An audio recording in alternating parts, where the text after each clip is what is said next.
Red light's on. The red light is on. Bannock County Commissioners are in session Thursday, February 5th. That is crazy. February, and it's 50 degrees outside. Crazy. All right, first thing, Christy Clauser, auditing. Mr. President, Comptroller, I have two items before the board. The first is profit and loss for the concerts. This goes back to when we first started doing our own in 2023 through date. This is the format we've had them in. You'll notice we do. We also include in this July 4th, so these are any events that we run. But we have the revenue by the event, the expenditures by the event, and then there's a column called group. And those are items that we can't break out by concert. So sponsorship of the facility for concerts, that will go in here because we can't break it out by the concert necessarily.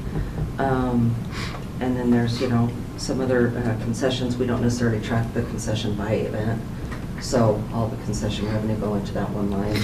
And then down under the expenses, there's employee salaries and benefits.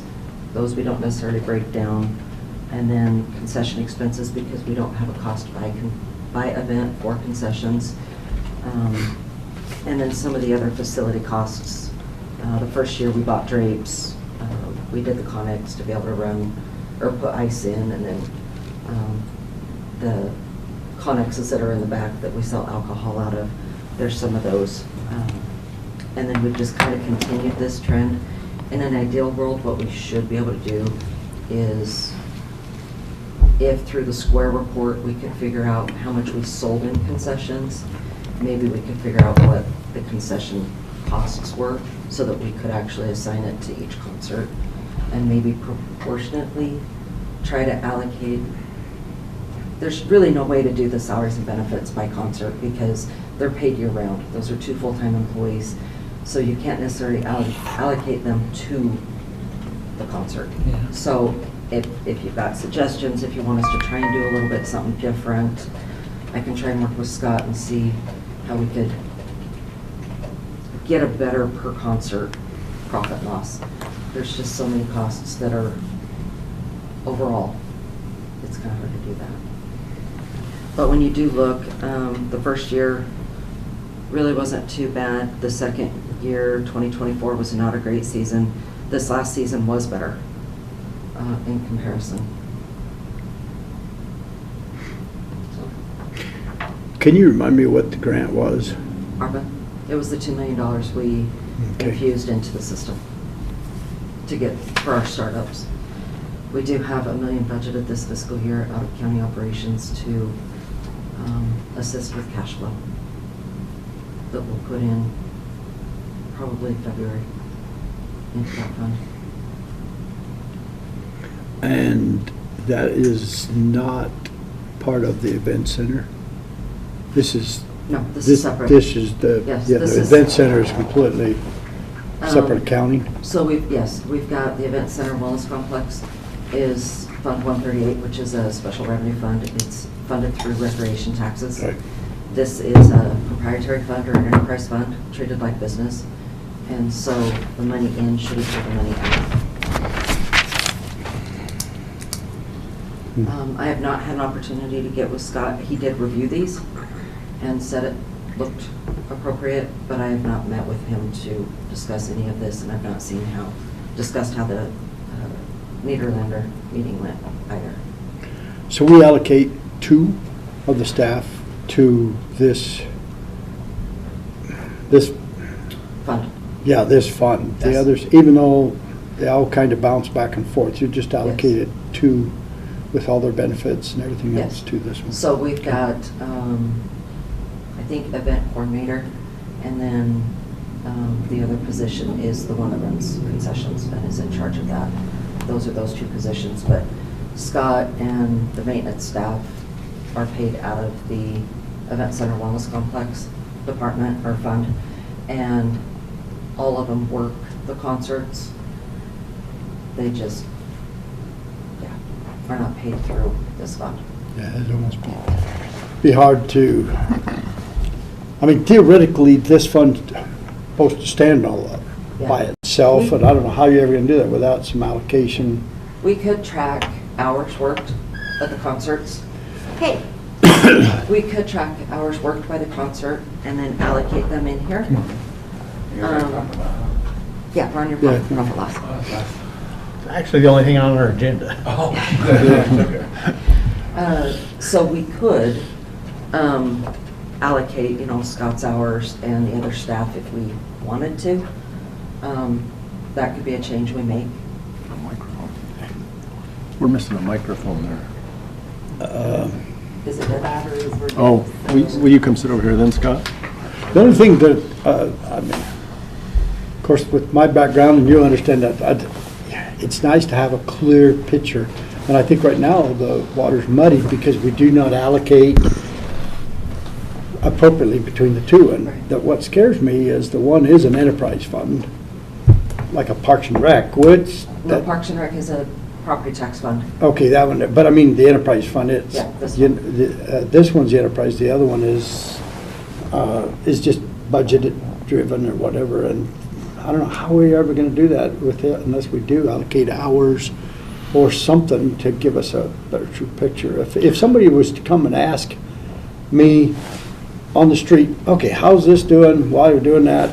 I'd like to be able to defend whatever choices and decisions, and right now, I think I don't know how we could allocate it any better. Where we have a truer picture. Some of the, there's really a couple different ways we have to look at it. One is where we pool hourly wages for employees out of concert, it's allocated for the concert. Because there's only so many places that I can actually charge the concert for wages, right?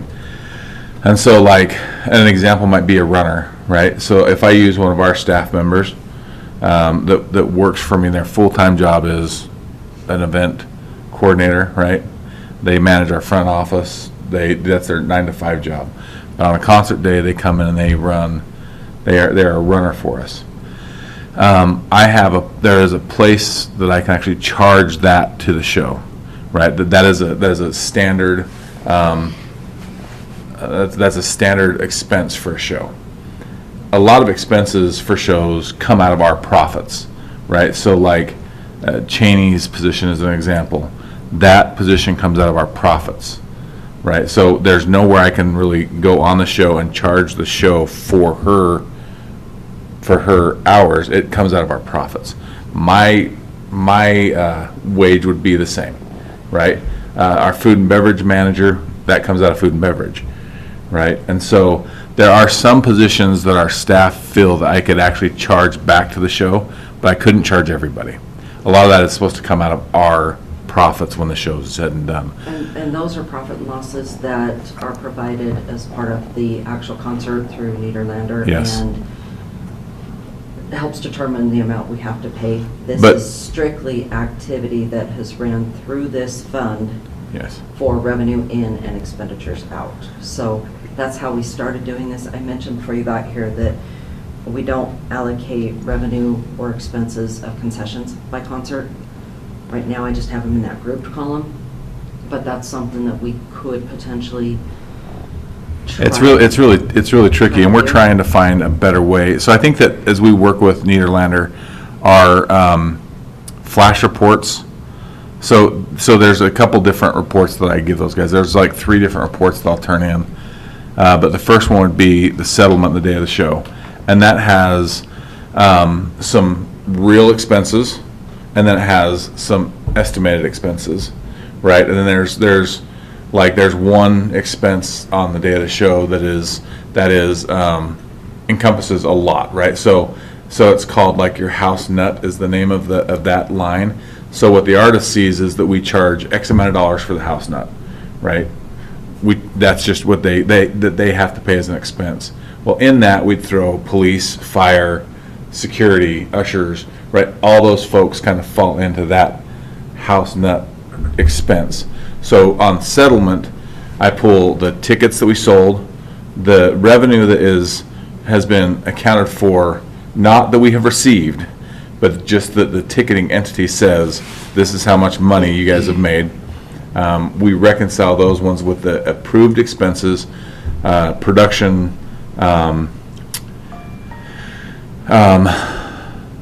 marketing.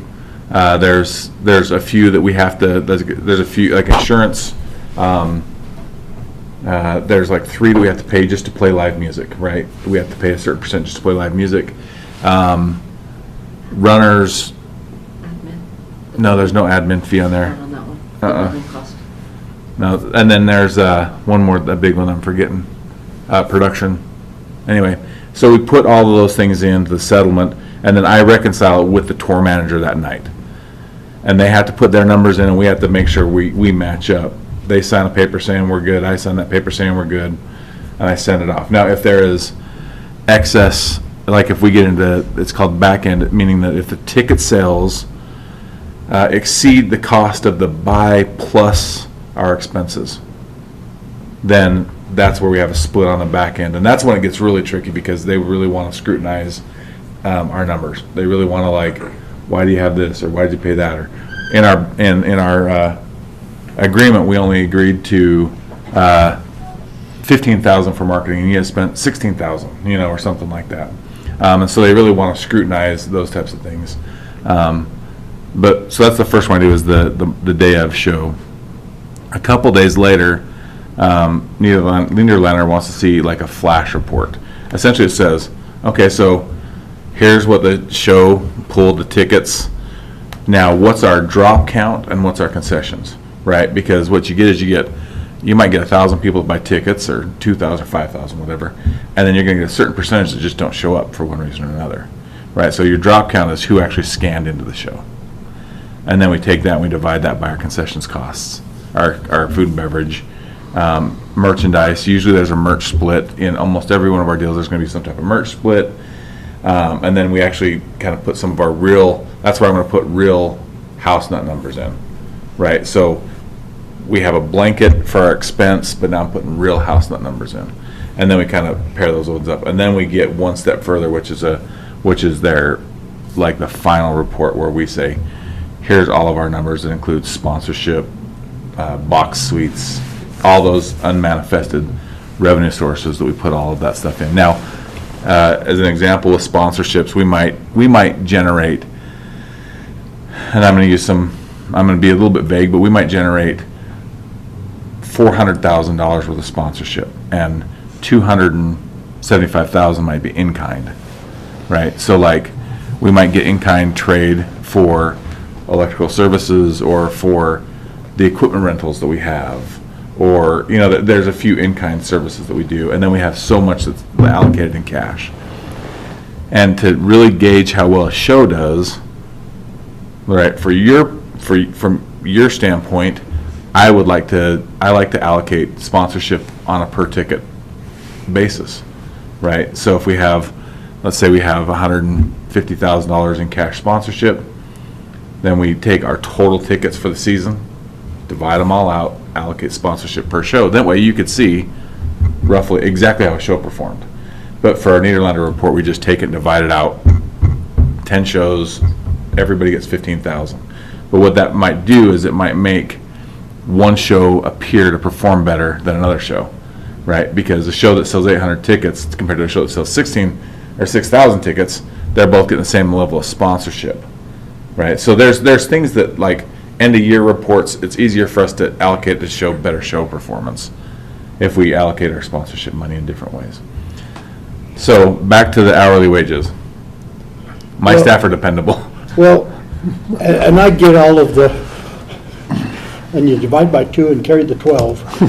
I'm not trying to speak No, down. but just what trying to I'm explain. doing is, my responsibility is, at the end of the year, we have got to see where we're at. Sure. I'm not so much worried about the show by show, but at the end of the year, if I've Sure. got to account to taxpayers the negative, the red number in there, how did we get to that? Are we truly allocating what the expenses from the event center appropriately, and back and forth between, because our manpower, our motor, our mowers, those kind of things. That's what I'm more with. I'm not so concerned about the show by show, because the weather can turn that thing upside down. But I would love to say, okay, as a profit center, which my understanding is the wellness center is a profit center by definition. I think that the mean, theoretically, the yeah. concert specifically, but the wellness center Well, but on its own is It was not. pitched to us that way. Yeah, That's what you're getting that at. it's a Yeah. profit center, and so if we're spending, X amount of dollars for that, and that could be better spent in the event center where the Cowboys are versus the decisions, I think that's what I'm looking for, is some sort of a allocation. Are we truly allocating all of our equipment, all of our manpower where it should be so that decisions are made at the end of the year, whether we need to change parking lots, whether we need to change building structures? I'm just looking for some justification or rationalization, I guess may be a better word for that, but So this fund was set up just simply to facilitate the events. We don't add necessarily a building fee or an admin Okay. fee per se. They do pay, in years past, they had paid an administrative fee that covered all of the, finance, legal, all of those costs, like we do for any other enterprise fund. We've not done that on this one for the last 2 years, just to try to help facilitate cash flow. But we don't charge building fees, we don't charge mowing, we don't charge any of that for this. It's just simply what it costs to run the events, whether it's a concert, 4th of July, or we decide to have another event, movies in the park that, that's not a good example, but I'm trying to think of some other event we would Like do. the Halloween event. Yeah, the we did. Halloween, if Okay. we did a Halloween but event where we got the sponsors and but the paid. indirect costs are not No, being, that's what I guess that was the Yes. bottom line. The We do indirect not costs have- we're absorbing on the county side At this time, at the event center as of yes, right now. yes, that's a good way to put it. So, With that facility, we are. yeah, And it was something that was presented before our time, and it was presented to be different from what the reality is. no question. But I can say that 7 years ago, we had a different group that were running that whole show up there, and we never had a single show, basically. And then we got in with Federal agency, we yeah. got in with another group, and we took it a little bit on the backside. But in the last couple of years, this past year, we had shows. And people are starting to see, and I'm just, when we start talking about all this, it says, we're gonna go 5 years, and we're gonna see what we can do. And I think that overall, we are improving and making it something that really is that diamond in the rough for Bannock County. Well, if you're gonna get a diamond, it's gonna cost a little bit to get started. And I'm all for that. I'm not saying, I'm just for my own benefit, for how we dealing with the cost side. So we are absorbing a lot of this on the event center side Can I and go not through? spreading it across. Can I go through like maybe a concert day and what a concert day might look like for our folks? So with our staff, I have usually 4 assistant park coordinators. I've got an assistant operations manager, myself, 2 event coordinators. One's a food and beverage manager, and one's runs our front office, and then I've got Cheney, who's the event manager. During a concert day, Cheney and I are nearly exclusively at the concert. Nearly almost everybody else, because we have lulls in every event we do. So they might go over and water for a rodeo, groom for a rodeo, come over, help us hang scrim. And then they're gonna go back and maybe they'll hit a lawn, or so we're truly bouncing all over the place with our guys. But there's a certain point in time when it's like showtime where I do assign people to posts, right? Like a lot of times last year, we had our full-time staff running security, right? I had them working the gates of the I security. ran security. So those situations, I might be able to Them figure out a balloons, better way to Yeah. track that stuff. But it's hard because people bounce, at any given moment, they're bouncing between the 2 sides. And there again, I'm not, all I'm trying, because we had a discussion the other day is, are we gonna have to change even the way we run the horse races up there? Because of the cost of water, there's some decisions coming down the road, but if we don't have water, that's to where I'm coming from, is we just need to step back and say, here's what we're doing here that's very successful, here's what we're doing successful, but is there some areas that we may have to make some cuts of an event or whatever? Is it profitable? Is it taking way more than what we can? And I think Ernie and I talked about that, how much water we dump on that, for horse racing. And if we don't have water, that's going to be a concern. And so I'm trying to step back and behind the curtain with the guy and say, all right, is there something we can do different? Is there something that we can help manage it and defend it? Because I think it's a wonderful thing for Bannock County. They come in from everywhere. But is there some things, some rocks we need to look underneath? That's where I'm coming from. And that's why I was asking Christie, the way we, at least whether in the reports, but is there some indirect costs that we can associate that help us make really wise decisions on whether the grandstand's performing well? Are we, the rodeos, because I know what that does. The same personnel is working full-time for all those high school association rodeos. So that's where I'm just trying to, and I appreciate the numbers coming out. Well, and something else to keep in mind is, we have 2 positions allocated to this fund, but those 2 positions also do other things. They do. With us, with on the the other other side. side. So yes. that was the rationale when we put 2 in there, is essentially it would wash. Hopefully, now we could run numbers and see if that's truly the case, to try and do that, but then is there a cost benefit of doing that? Or do we think we're close enough?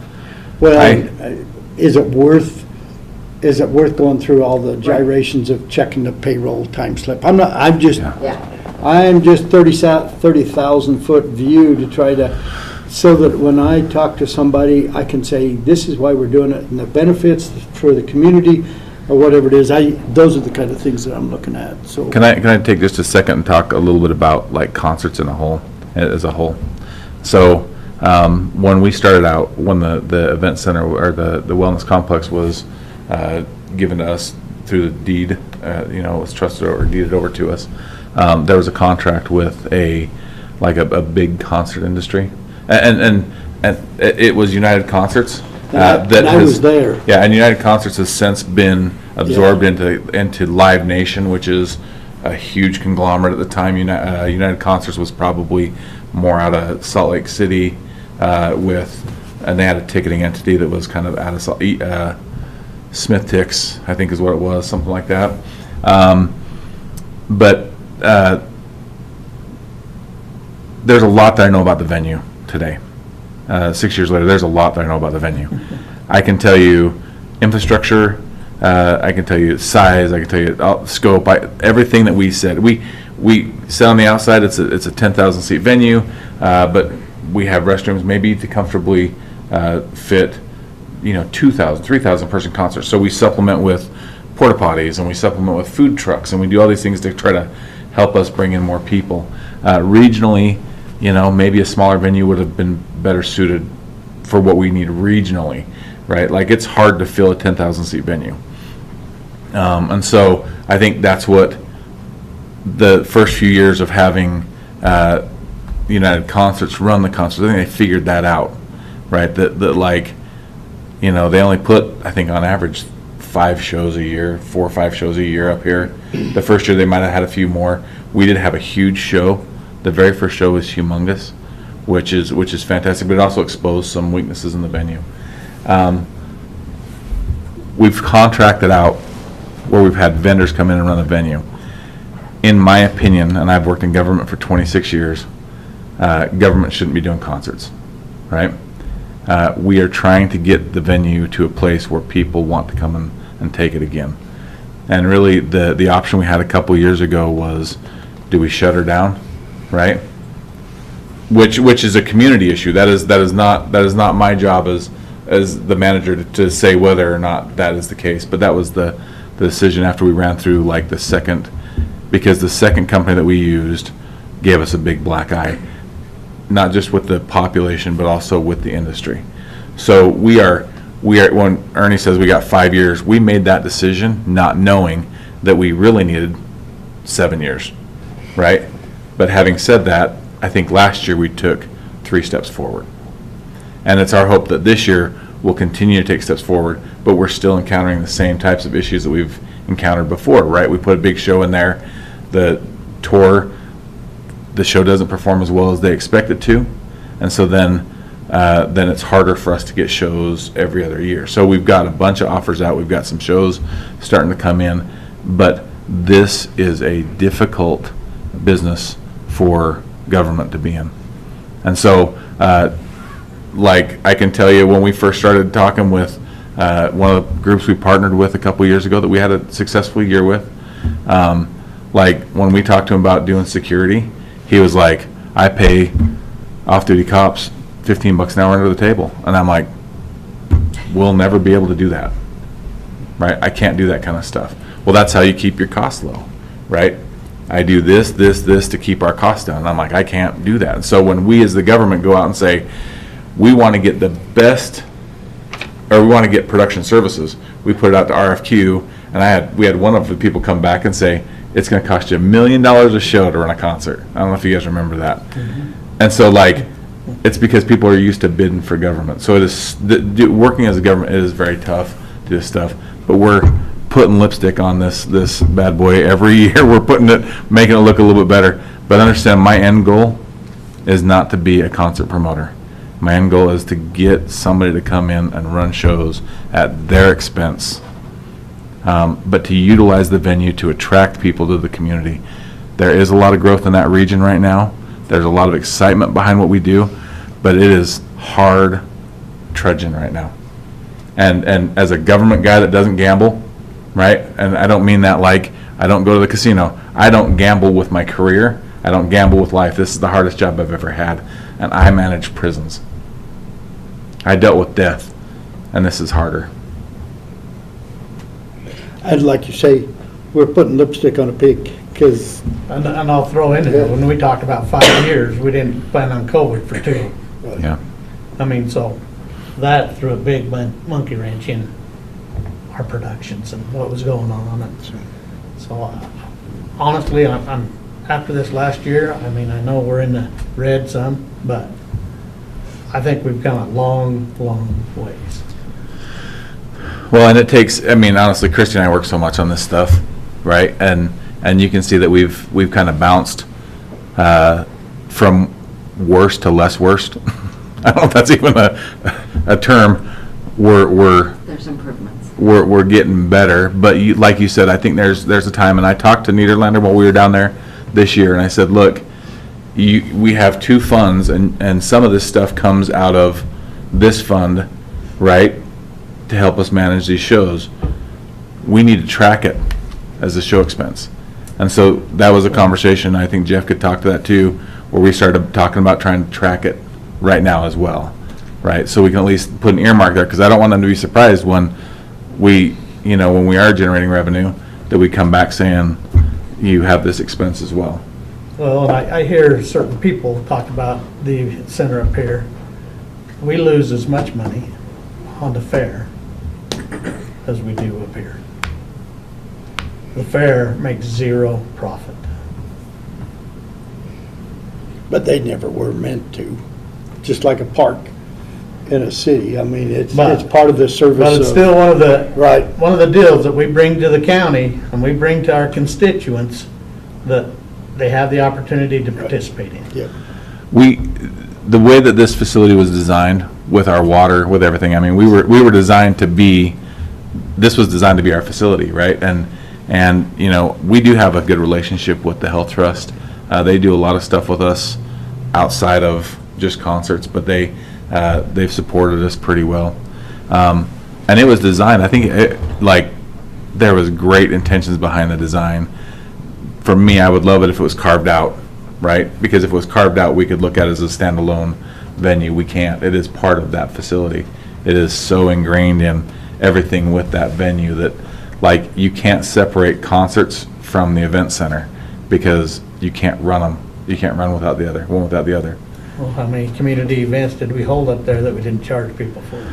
Last year we did. Graduations. Last year we did high school graduations. We did a band where the, I don't know if you guys remember the marching bands came through. We do that when they do the one of the running events, one of the cross-country events, they use it. We let churches use it every year. And so there are a handful, but even that I want to expand, right? I want to expand out that we can use that venue more, right? Because that's when it really becomes part of the community. It's not necessarily when we hold a rock concert, but when we hold a symphony, right? When we hold graduations, when we become more grounded in what we do. But that stuff is, I mean, it really all falls under the total event complex, right? Everything we do is events, right? Some events pay for themselves and some don't, and some the community wants to have up there, and so we have them up there. We have a lot of events that don't pay for themselves. But all those events, we come down and we talk about. We have a conversation about them and say, what are we doing for these events? And I think that the youth in our community benefit greatly from the complex. So There isn't anything a county does that makes money. yeah. I mean, from the courts to the jails but, Sure. so, anyway. Well, Thank you. using my dumb guy math, we started with 2 million. And if I'm adding up the correct columns, we've lost 1.4, so we've still, of that initial 2 million, we should have about 600,000 left. My dumb guy math is not working. No, that's not where we're at. I'll go pull cash, but if you look down at the bottom, no, I'll have to go pull that for you. So we did allocate some of that, and we put some of that in PILT, remember? And we still have that. That's the one-time monies we talked about. I thought we pulled that off the top. Well, I'm just- So the cash that we have in here, and I should have done a grand total of the profit loss. We needed to put that $1 million from county operations into here to be able to have some cash flow for this year. Right, So I can get that number for you. okay. But, Well, I was just doing simple math, so Yeah. obviously I'm not looking at the right spot then. There's something that's missing, but I would have to look at it to see Okay. what, because I did this too long ago. It's all right, I was just looking at the revenue expended in totals column, so I added those three up, but. Well, the revenue and expenditures on the, by concert doesn't have the 2 million in it.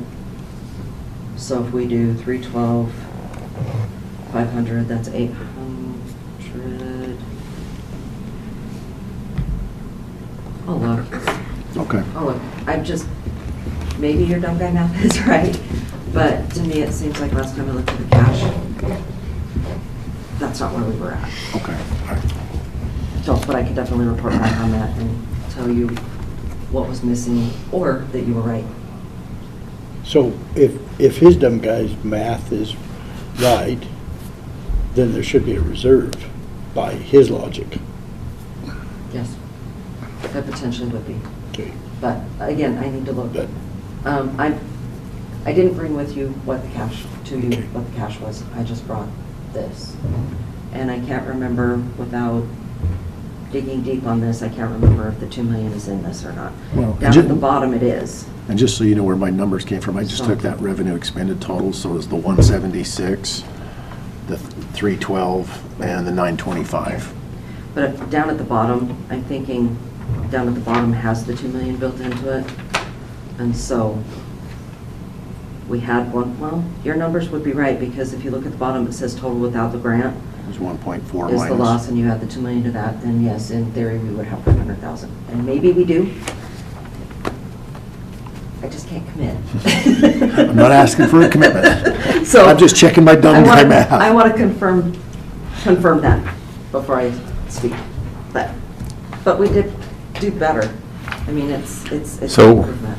So one of the issues we ran into last year is something they run into in the constant industry like crazy, is you'll have these bots that go in for a third-party vendor, right? So like StubHub is a third-party ticketing entity. So they'll send bots in as soon as we release a concert, and they'll buy these big groups of tickets, maybe 100 tickets, 50 tickets, whatever. And then they don't sell them on their site, and so they do what's called a chargeback, where they essentially go to the credit card company and say, we didn't get our seats because of one of like 4 acceptable reasons that they can give the credit card company. Credit card company literally takes the money out of our account. No talking, no nothing, no disputing, they take it.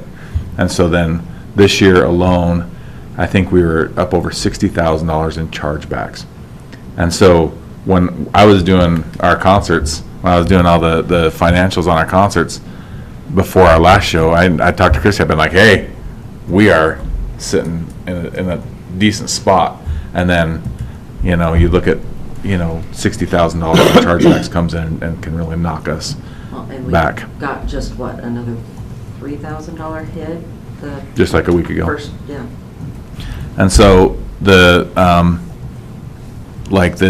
our original contract we signed with the ticketing company, we signed with eTix to be an exclusive ticketing venue for eTix. That contract expires the 25th of this month. It is my recommendation, I think, that we as the venue don't engage in a ticketing contract. We let the people that we work with, the promoters, bring in their own ticketing agency.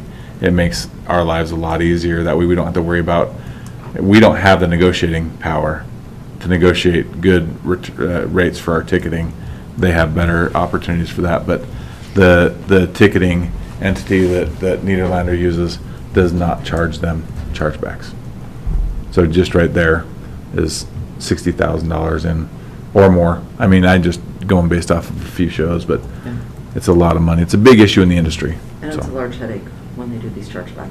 because they don't tell us where they come from. They just give us, oh, check these or check these numbers, and so we've got to go in and cross-check them. And then potentially Scott's already done a splash report I have, yeah. based on the original information, which now isn't accurate. So it's not ideal. But should not be a problem going forward. I am hoping not. Well, you'd think we'd learn, Well- the learning curve, you don't know what you don't know, but. When I took There over, ought we to be a had, better way to have a contract with that and say, no chargebacks, or we split them, or whatever the deal is. I don't like that kind of arrangement. yeah, and when I started up here, we had a couple of contracts. Our food and beverage contract we had made us I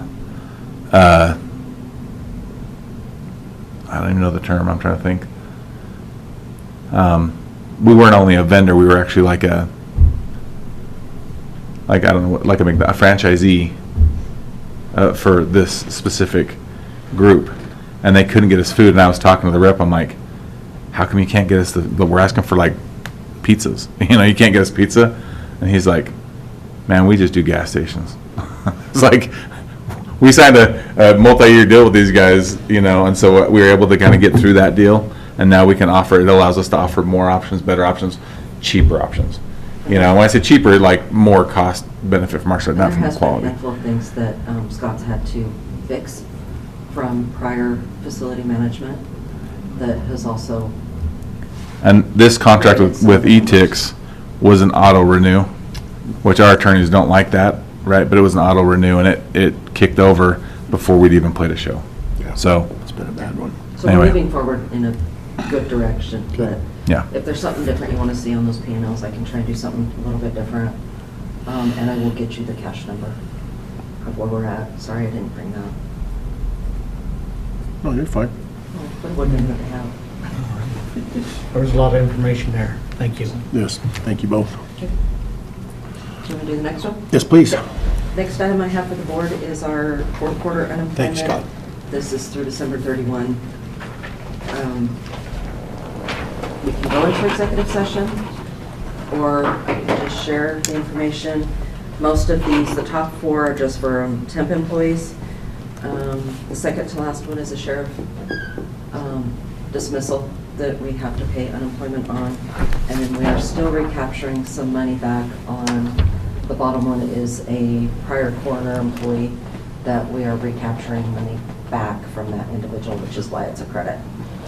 So our bill this quarter is $6,738.50, and we take that out of county operations. We just budgeted in there because we never know by department what that's gonna be. So if the board would sign that, then payroll can get it processed for payment. I'd go ahead and make a motion that we approve the unemployment for this quarter. So do we pay on a per case, and I'm probably not asking this question right. I know sometimes you can actually, we don't pay unemployment insurance, so we're paying on a as-needed basis, you know, as incurred. Actual cost Right. basis. Okay. Okay, we have a motion. Is there any further discussion on that? All in favor, say aye. Aye. Okay, with that, that takes us to the, oops, sorry, Sorry, I should've got that. the claims agenda. Any issues on the claims agenda? Did I see? I just on the one, it's a little frustrating. It's a company that we utilize for the furniture Oh, yes. and didn't break things out the way we wanted them to, and so it's So that probably was- a company we will not use in the future. That is, we thought we had all the invoices from the furniture for the YDC building and Event Center building. We did not, so there was about another 1,060. I took that out of the PILT, which is the ARPA overage. So we still have, 998,000 in there, in that budgeted amount, but that, yeah. Shanda had been trying to determine if that was an appropriate thing or not. One question I had is, big bill for like toilet seat covers, what, was that just new toilet seats? What or was the vendor? Can't even remember. Okay. It was in the. If it was like Jim State Paper or Hanson's, then it was probably just restocking up on all of the facilities that would I also. think it was a be different vendor. Yeah, yeah, it had a comma in it. I mean, it was a pretty good sized number. I just wasn't sure. If you can find that one, then let me know. If I have the description or the vendor Okay, name. I just, probably, When it come through Dan, I just yeah, says, well, he's one that knows. yeah, I'm just curious. That was a big number for, I thought it said toilet seats or toilet So seat it's- covers. It's probably toilet seat covers. It was a, It's probably the little white covers that you put on the toilet seat. I'm not sure it And was- wasn't, Anyway, that was, We're not replacing in the bathrooms that I know It of, was so it would be toilet $1,000 or seats. so. and maybe he has to have a stock, maybe a bunch of old ones need, whether jail, I don't know. Well, and it was probably, it could have potentially been more. So when we have an invoice from, say, Jim State or Hanson's, and they buy 6, 7 things, we just try and put the higher ticket items because we Okay. only have so much room in the description. So we can't fit everything that was purchased. So we try and do our best to give you an idea. And then if you have questions, I can bring the invoice up and show better detail. oh, I didn't sign that one. It was the car. Oh, I missed that one. There's 3 of them, 2 of them, something. So how many more years, that remediation, is it ever gonna go down, or is that just gonna be an ongoing thing that we just never get out of? We've been doing remediation since I've been with the county. Yeah, and I was gonna say, is there never a end to this I think as long Alice as in you- Wonderland hole we're going down? I think as long as you've got the landfill, there's always going to be some remediation because you've got your old cells, your new cells, and it's always going to be seeping down, so you're continuously trying to ensure that. And as long as we got The- government the groundwater is agencies appropriate. overseeing that, we're going to. And pay the even bill. upon closure, there's going to be remediation costs. Yep. Thanks for that cheery note again. Dang it! With that, I'll I'm not positive. make the motion, we pay the items on the consent agenda. Okay, we have a motion. I missed one? Yep. Any further discussion? All in favor, say aye. Aye. Aye, and that will put us at recess until